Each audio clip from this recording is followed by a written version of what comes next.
हमने कोल्हांचल और कोल्हान में तो वोट देने का बात ही नहीं किया।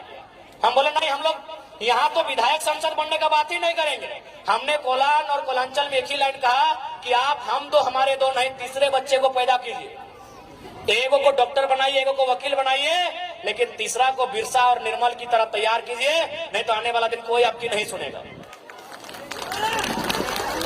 ये बात हमने क्यों कहा मालूम है? आप भी कहेंगे पढ़ा लिखा लड़का और वैसा बोलते हैं। हमने ये बात तब कहा जब धनबाद जिला के पूर्व डीसी ने, डीसी यानी जिला का सर्वोच्च पदाधिकारी, उसने क्या कहा मालूम है?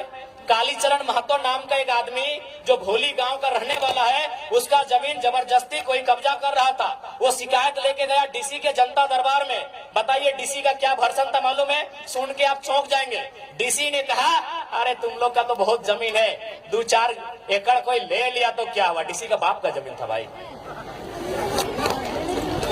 तब हमने मजबूरी में कहा कि कोयलांचल वालों, कोल्हान वालों, जब डीसी आपकी नहीं सुन रहा है, एसपी आपकी नहीं सुन रहा है, एलआरडीसी आपकी सुन नहीं रहा है, तो कौन बचाएगा?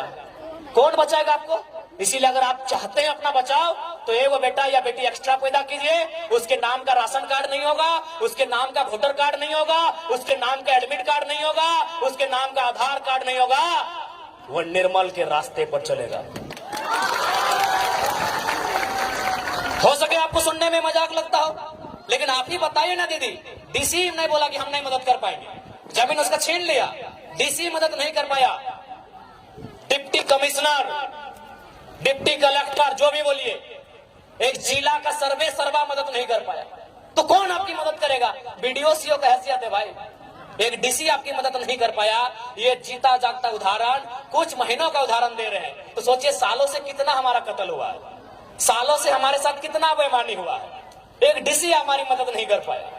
तब हमने ये बयान दिया कि तीसरे बच्चे को जन्म दीजिए, एगो को डॉक्टर वकील जो बनाना है बनाइए, इंजीनियर बनाना है बनाइए, लेकिन एगो को तो भाई निर्मल महतो के रास्ते पे चलने बोलिए।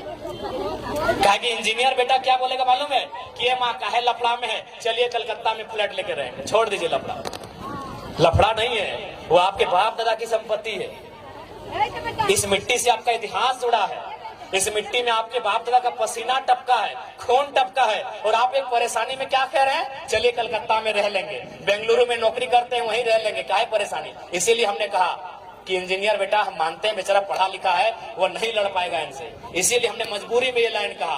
आज भी कहेंगे, 1000 बार कहेंगे, झारखंड के परिप्रेक्ष्य में 1000 बार कहेंगे कि हम दो हमारे दो नहीं, एगो एक्स्ट्रा जन्म दीजिए और उसको निर्मल और बिरसा के रास्ते पर चलने के लिए तैयार कीजिए, नहीं तो कुछ नहीं बचेगा। अगर